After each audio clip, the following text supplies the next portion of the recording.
item 7.5, and this is one of the items that we've left a longer time period for to discuss the use and development of information systems for the work of the ICB. And Graham is going to make a presentation, and then we'll have some time for questions and discussion. Thank you, Chairman. So, as the Chairman's outlined, this is a description of the evolution of our data and information services that will support the work of the Integrated Care Board. Towards the latter part of the presentation, I will refer to some questions that are within the pack, the board pack, a specific set of questions that the Chairman has set to really understand the data capabilities within the existing infrastructure, where we have data and the tools to present that data, and also where there may be some gaps and area for further improvement. If I can just start first of all by just setting the context for our future data strategy. As far back as 2019, the UK government presented a paper regarding the National Data Strategy. This described a series of services that all government departments would be mandated to develop in order to improve data, its usage, and hopefully improve the UK economy as a result. Each government department was asked to respond and create its own version of the National Data Strategy. And in 2022, the Department of Health and Social Care produced its first data strategy, which was entitled Data Saves Lives. And it's that strategy that we are going to build some of the foundations of our ICB data strategy. In terms of data and digital, in 2020, the emerging integrated care system developed a digital strategy which was produced and published on the ICS website at the time. This was well in advance of both the national and the Data Saves Lives strategy, and also in advance of having an integrated care system strategy. And we've heard from Jacqueline Myers earlier about the recent publication of the Better Health and Wellbeing for All strategy and its publication and its public publication today. And what we now need to do is to refer to the sections within that strategy to ensure that our data and digital strategy is complementary and fully aligned. So there's an element of reverse engineering to a degree. So our intention is to, by the end of March this year, to have a combined digital and data strategy, referencing the key elements within the overarching ICS strategy, but also emphasising the key enablements regarding both data, digital and technology. We'll also then use that strategy to input into the 5-year forward plan. So there's a vertical alignment of our big ambitions and also the enablement elements. In addition, we've recently been advised of our successful bid to be one of 11 subnational secure data environment regions. And this is a really big opportunity for our region to use data in the context of research to improve the health outcomes for our population. So again, everything seems to be flowing in a nice direction at the same time. However, we also need to learn lessons from the past, and many colleagues around the board and listening in will be aware of some programs of work that perhaps didn't develop or deliver the outcomes that they were originally intended. Care.data being one. This was a really ambitious program to integrate both health and care data, but perhaps hadn't really considered some of the pitfalls that needed to be understood. And we are learning as a health learning system, not just learning within our own system, but learning from others. And I think Care.data has a number of things that we can take on board and use to our advantage as we develop our own data strategy. For example, making sure that the citizen has the right for anonymity, also the option to opt out of providing data if the consent isn't there, and making sure that there's clarity in process and the use of that data. So transparency in what we do will lead to trust, and it's trust that we will build our foundations upon. A phrase that our chief executive uses quite often is trust comes in on a tortoise and leaves on a racehorse. So we really need to embrace the use of data and gain the public trust in its use cases. But data on its own is meaningless. What we need to do is take data and consider it in context. So where we can provide the context of a healthcare system or a process using data with a subject matter expert, and that data will then lead to insight. Data in context leads to insight, and it's with insight that we can then take an action. And it's action that will make the difference. So how we then use that data in context to deliver a change, perhaps a change in a process or a service or a behaviour, and they will be the fundamental components of our strategy. Recently, the board had the real opportunity to listen to Professor Mark Britnell from KPMG, who talked about the key characteristics of a high-performing integrated care system. And listening to many of the updates this morning at the board, I think what I took on board is we have many of those characteristics already, but not letting perfection be the enemy of good, there's much more to do. But I'll just point out two characteristics that are relevant to the data conversation. Making sure that we have a solid and robust digital and data infrastructure. So building on those installed assets, reusing those data services and assets as best we can. Ultimately, this is about using taxpayers' money wisely. So we have a lot of infrastructure already. It may not be perfect everywhere, but to build on those assets is one of our ambitions. And then using that technology and data in the context of a learning health and care system. And it's how we then use that learning to feed back from the data, from the actionable insight, and then making corrective changes to improve what we do and how we do it. So again, many of those characteristics will be built into the processes that we are developing. In terms of how we architect the data, and there is a detailed diagram behind these six components, but it's about making sure that the data sources exist, and we don't have the answers to every question, and I'll refer to that at the latter part of the presentation. But where data exists, what's the frequency of provision? When we receive it, how do we manage it well? Can we make sure that it's stored safely and securely? We're in a world now where data and cyber threat is an increasing challenge. So in order to gain and maintain trust, we need to manage data in a secure and appropriate manner. We need to govern it. We then need to visualize it. And quite often, a spreadsheet or a diagram or a pie chart doesn't really tell the story. So it's creating the data in context with some narrative that really allows people to understand what the data is saying and what we then need to perhaps do. And then using subject matter experts from the various domains, be it performance, finance, workforce, operations, and then use that alongside experts in data to work as a partnership. So as I said, these high-level indicators overlay the key architecture that we have behind the scenes. And this is the actual architecture that we have available within the North East and North Cumbria for our current operational and population health data. But to the right-hand side is the architecture that we're now proposing that will be the secure data environment that I've previously alluded to.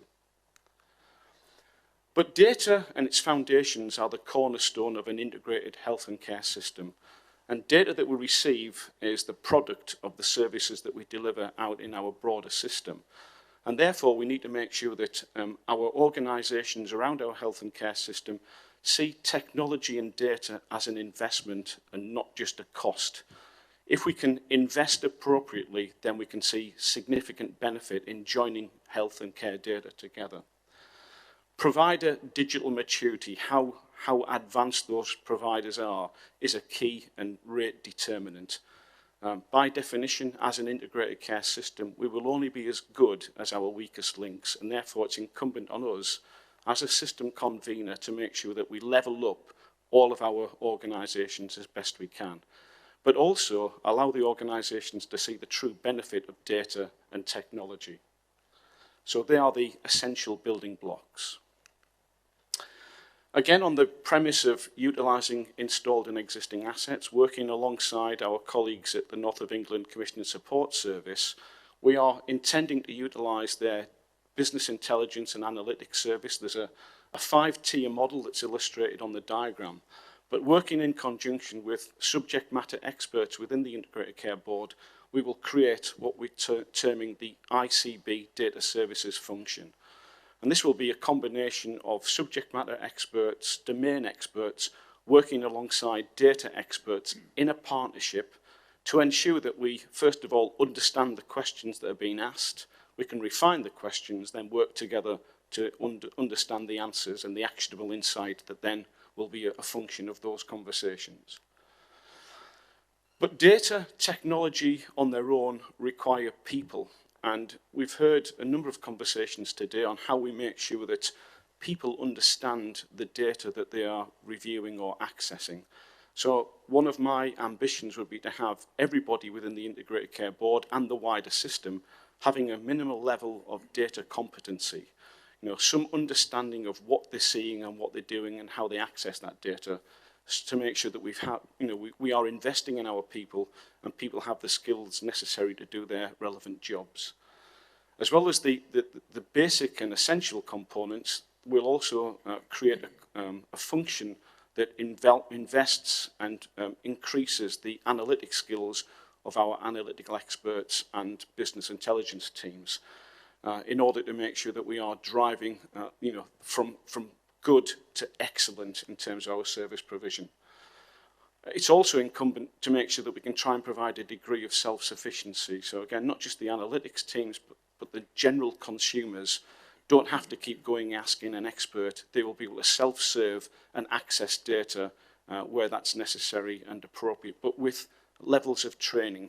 And I know there was a question in the earlier part of the board about how perhaps board members could access data. Well, we've got a lot of data, but on its own, it may not tell the story that people are wanting to hear. So therefore, we provide some degree of understanding and knowledge sharing, and then the tools to access. But let's not swamp everybody. It needs to be focused and appropriate for the consumers needing to access. And the final point is that we're working alongside NHS England to produce an academic programme that will allow us to implement more of a professional development for our analytics teams across the system. Now, there are elements of this already in existence around our region, but this is potentially a blueprint that the North East and North Cumbria ICB can create that other parts of the NHS in England could then possibly follow. So it's early days, but we have been identified as a potential vanguard in developing this programme of work, again, illustrating our investment in people. In terms of what we want to do practically, and it looks like the graphics have been slightly corrupted on there, but the intention is within the Integrated Care Board is to create an intelligent client function or a council. This will be a collection of subject matter experts that meet on a regular basis, working alongside analytics experts under the guidance of my recently appointed Strategic Head of Data Analytics and Insight.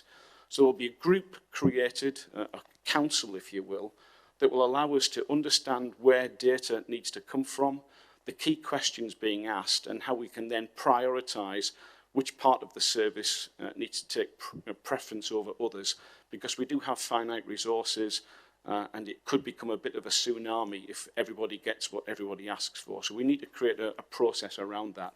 And indeed, the challenge questions that the chairman has posed, that I'll refer to shortly, has followed this approach. Understanding the question and then working with colleagues to identify if the data exists and what the data is telling us. So that data service will be at the heart of this particular process, working in that partnership arrangement as I've described to understand the question and context, then ultimately derive from that data and its context the action that we need to take. And that action could be a change in something that we do within our broader system. It could be a clinical practice change, or perhaps it could be a nudge to our population, some form of insight that we've derived working with some technology to maybe change the behaviours of how people interact with health and care services. Now, we're not going to get this right first time, but it is about looking at how we move from good to get better, then become the best. We want to be the best at getting better. So in terms of the questions that are within the pack, and there's a lot of detail in the pack, and it could take quite a while to go through all of them, what I'm proposing to do is to go through 3 of the 10 questions, the questions that are grayed out again. You want me to just say a word about the context, Graham? Absolutely, I will do. When I knew this item was coming up, I was quite excited about it. And, but my long-standing frustrations with NHS data relevance and quality bubbled to the surface. I know we're in a much better period now, and Graham's shown us what the opportunities are going to be. But I think over the years, I've always felt that the NHS routine information systems could not answer questions that I needed for making decisions. Very often, the data you did have was a proxy for the truth. You measure something that threw a vague sort of light on what you'd really like to know, but sorry, you couldn't know what you really wanted to know. And I think we're getting closer to be able to crack that problem. So as a challenge to Graham and his team, one evening I wrote out 10 things that I'd like to know more about. Generally, how many people have got this illness, where are they living, how well are they doing, are they being treated, are they generally, are we better or worse than anyone else, are we getting better over time? And I'm sure you might come up with different ones, but if you do get a minute to read through this paper that I wrote that's in the board papers, it might trigger some thoughts of your own about where we are. So in the available time, Graham today can't go through all 10, but he and his team have done a great job in showing what would be possible with 3 examples from the list of 10. Thank you, Chairman. And what I will say up front is the data that's going to be presented, I'm not the expert in understanding what that data is actually saying, but I'll do my best. The one thing that I would advise is, alongside the illustrations, a narrative would be really helpful to explain, in layman's terms or layperson's terms, what the data actually means in context. So, as the Chairman's mentioned, there are 10 questions. In questions 1 through to 5, I'm going to be focusing on diabetes and incapacity and frailty. And then on the latter 5, in terms of the smoking-related disease and what we're doing regionally. Just by illustration, of the 10, we do have quite a good understanding of, do we have the data and do we have the tools to present? I would suggest there's approximately 60% compliance level. So clearly there's still a little bit more to do. But the 3 that I'll focus on include, as I say, diabetes, frailty, and then tobacco-related illness. The good news is, within the diabetes question, we have been able to answer all of those challenge questions. So we do know that in the region there's 213,000 people. This is data in January of 23 of this year. 7% of our population, 213,000 people, have diabetes. Many of those have a prevalence that's linked to their age, their sex, and levels of deprivation. We can see the current 13 places in the histogram below that headline data. We also know that 7.3% of those patients live in our most deprived areas and 5.7% in our least deprived. Of those diabetes conditions, there are 9 care processes, and we know that 28% of all adults receiving diabetic care have all 9, and there's about 57% have at least 8 of those care processes. So a good level of data already exists. Of those diabetes patients, 3,200 were admitted to hospital with a diabetes primary diagnosis, 950 of which had some further complications. Those complications again link in the bottom left histogram to deprivation, comorbidities, learning disabilities, and some elements of mental health. And we can see again through the place-based graphics, the prevalence by place location across our entire geography. So again, a decent level of data, and as I said at the beginning, I'm not the expert on this subject, but we can definitely drill into this as necessary. In terms of frailty and the data relating to that, the one thing that we were unable to answer the chairman's question was about how many people live alone, but we've got a good understanding of the broader questions, the numbers and their ages, etc. So 67,000 people aged 65 or older have moderate or severe frailty, and that was data in December 2022. 10% of all people aged 65 that relates to, 9% are men and 12% are female. And again, by place, we can see the prevalence from Cumbria on the left-hand side through to Hartlepool on the right. The right-hand side graphic illustrates the age profile and gender of the population. So again, we can see at a glance, many of those questions, as I said, the only bit we can't answer at this point in time is how many of those people live alone. But again, we can work on that. The final area is relating to smoking and tobacco consumption. And I think our medical director, Neil, mentioned earlier today some work that's already taking place in terms of healthier and fairer groups. So again, this will link to some of those conversations. But what's the relevance of smoking in each of our current 13, soon to be 14 places? How many people attend smoking cessation services, and what are the quit rates? So we can see that almost 15% of people 16 plus are smokers. That's a high number. We do have a target by 2030 to reduce that down to 5%. Again, we can see from our place-based data the prevalence across our entire footprint. And although we are aware that some of that cessation opportunity has stalled during the pandemic, we understand now that data and processes are picking up to address those activities. And treating tobacco dependency, there is a task force that will be using some of that data to improve those conditions. A lot of data looking at the quit rates, and again, as a headline, it appears that the quit rates have reduced almost by 50%, perhaps as a consequence of the recent pandemic.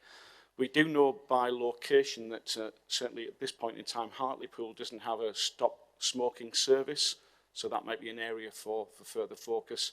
And we've seen some of the impact over in North Cumbria following the pandemic and some decline there. So there has to be some further improvement, actionable insight into those services.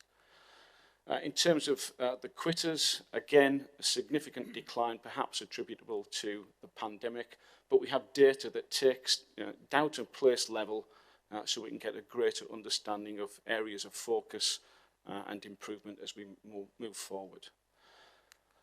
So, Chairman, I'm happy to take any questions at that point, if that would be appropriate. Thank you. Well, thank you. It's a very interesting presentation, Graham. Thank you very much for all the work that went into that. So we throw it open now to questions and comment.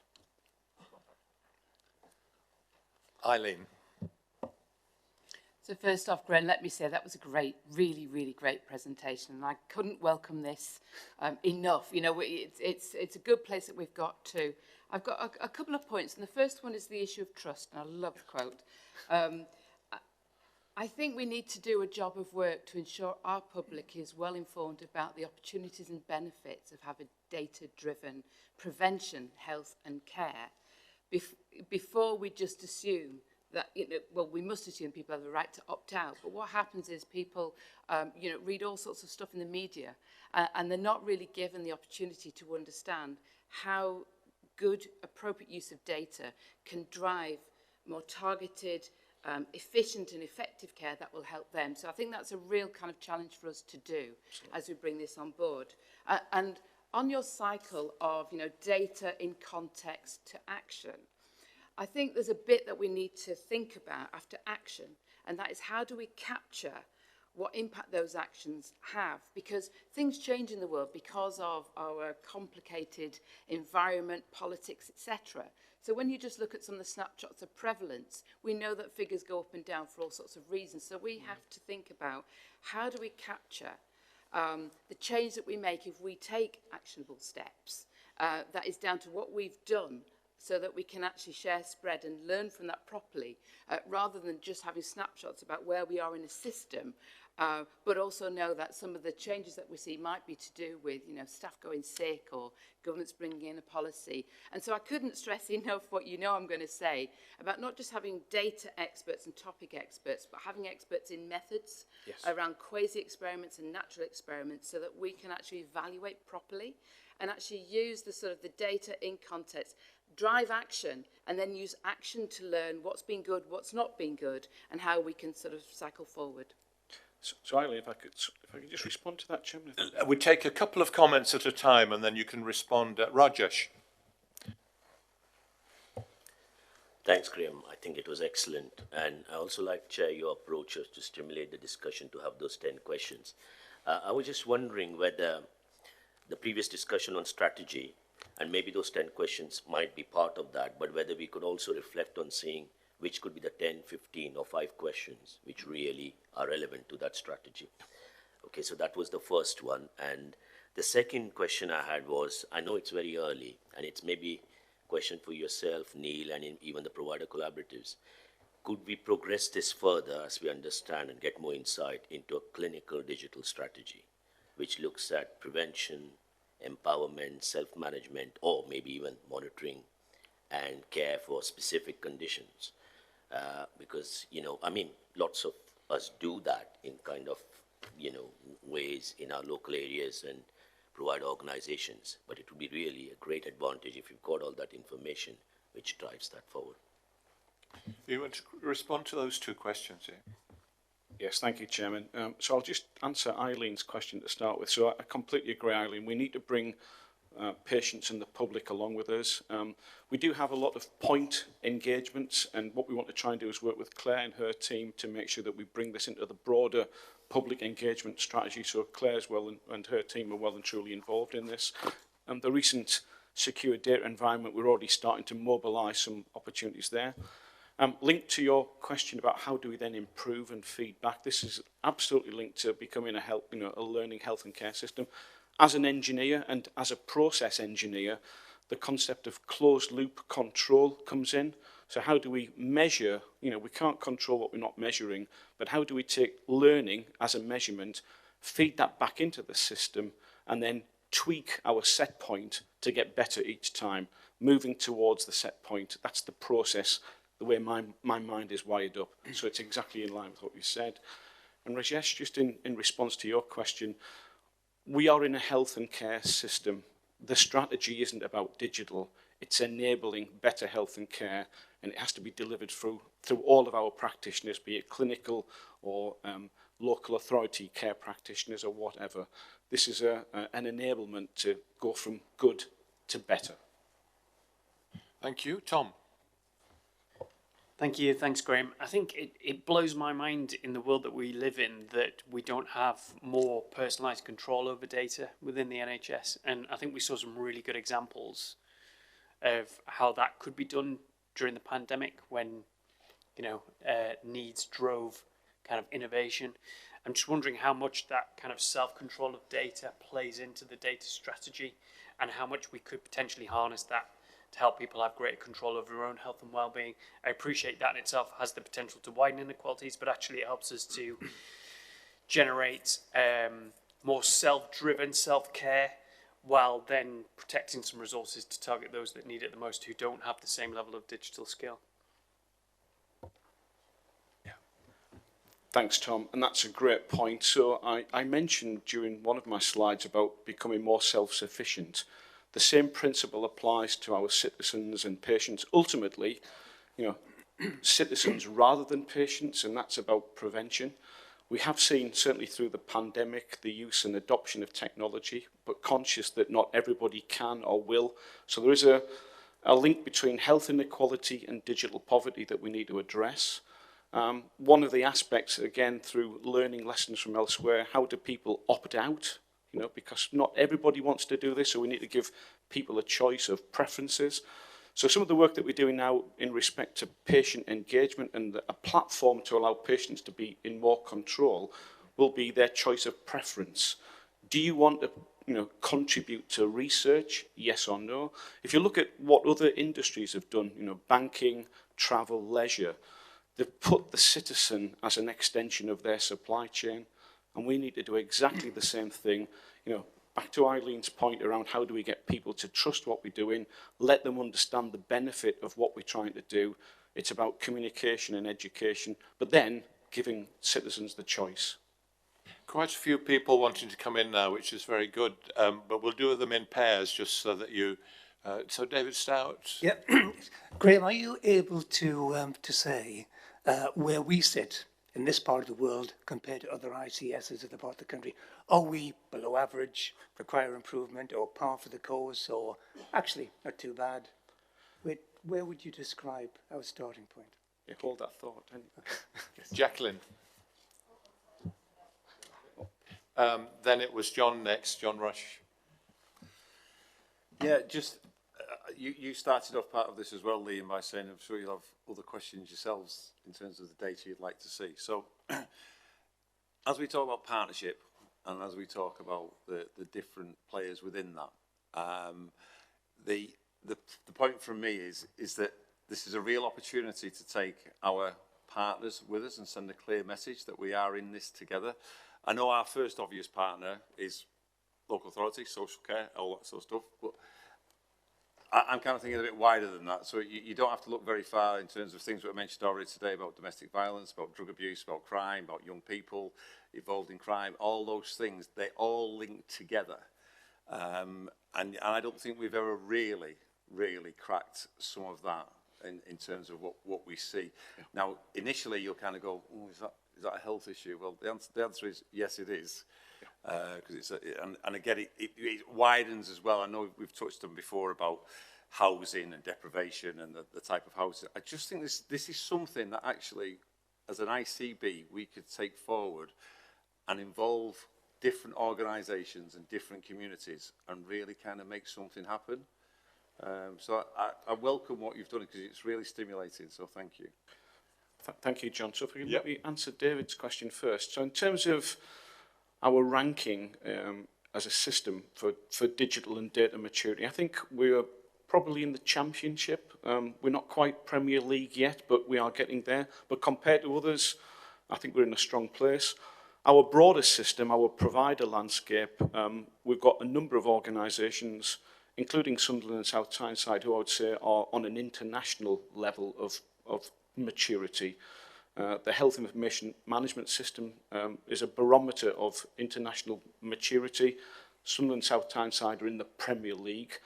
We've got a number that are certainly in the Championship, but we've also got one or two that are in the Whitby and District Sunday League. So that's the comment about levelling up and that maturity.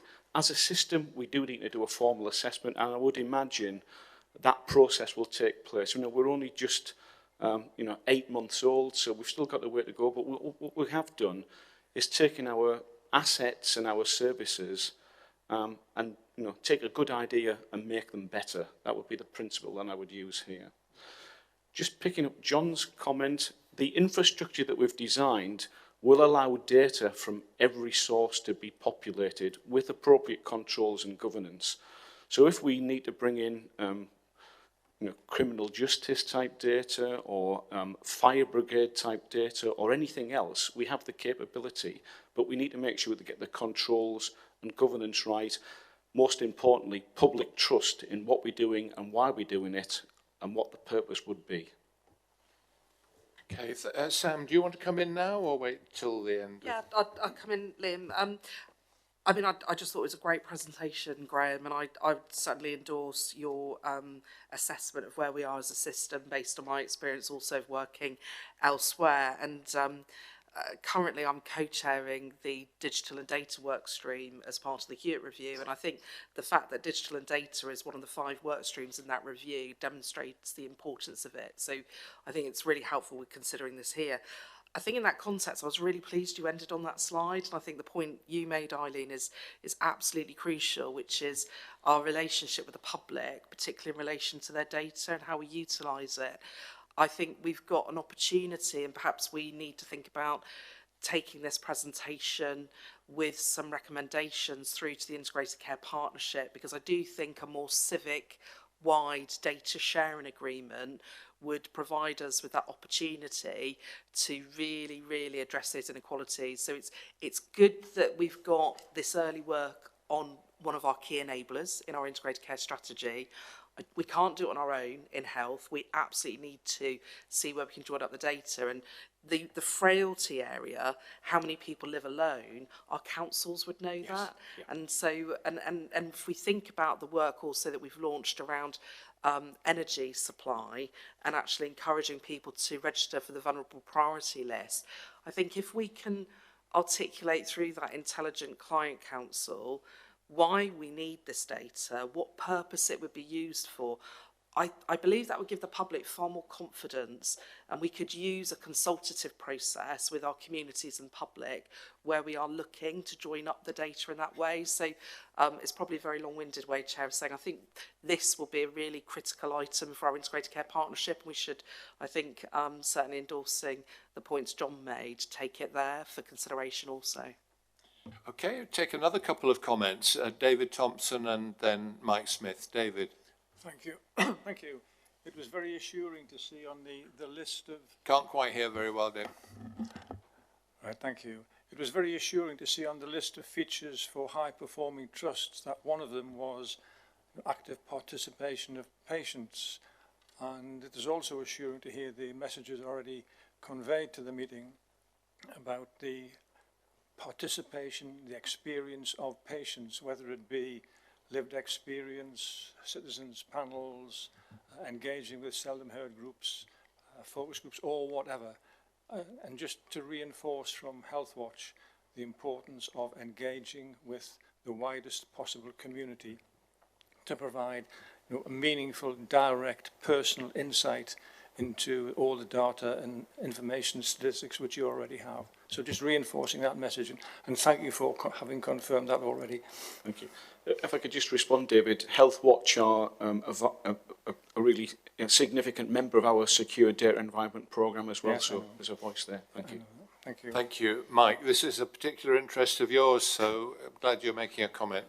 It is a passion of mine, and I thought that presentation was excellent, and particularly at a high level view. Even at that high level view, identifying that Hartlepool, an area with significant deprivation challenges, lacks a smoking cessation service, was something that I feel should have been something we were aware of even before now, such as the significance of it.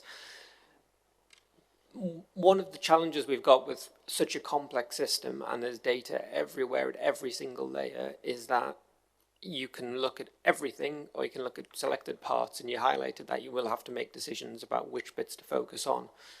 Do we need a larger analytical workforce in order to be looking at a much broader range of indicators and to deliver those levels of insights, recognising Eileen's comments that we really need strict methodological approaches to make sure we are seeing what we think we're seeing? How large a team do we have now? Do we need to grow that team? Is this something we should be focusing investment on? Well, we are using a workforce that exists that used to support the former CCGs. Do we need more people? I think we always need more people. The intention is to give other colleagues within the workforce the basic skills, so that can then allow the analytics experts to focus on other more problematic areas that might need further insight and intelligence. But in addition, and again, as late as last week, we were looking at some tools that will support analysts, machine learning, artificial intelligence. So that supplements the skills base that we've currently got to provide some degree of automation and decision support. So it's not just about people, although people are, fundamental to this. We need to generally upskill the workforce, including those analytics experts, but complement that with technology where that's necessary and appropriate as well. Thank you, Graham. We've got about 5 minutes left, and more comments coming, I think. Claire, you're next, I think.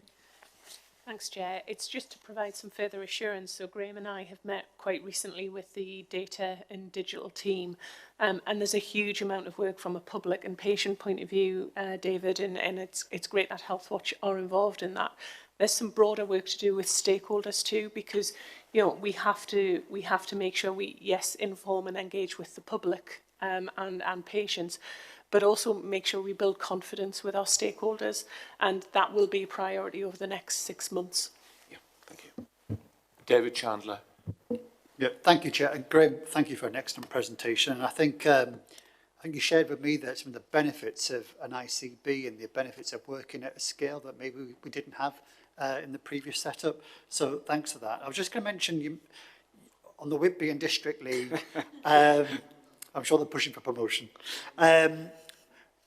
You mentioned a Vanguard proposition, or the Vanguard, and a few of us will remember that. So I'd love to help you and work with you on our value proposition around that, because I think there's a real opportunity there based on some of the work you're doing there. So that offer is there. I'm absolutely delighted to work with you on that one. I'm sure other colleagues would as well. I was going to ask you about two things. One was about data quality, how you think that is. And the second one was maybe you could just share us a little bit more about the benefits about AI.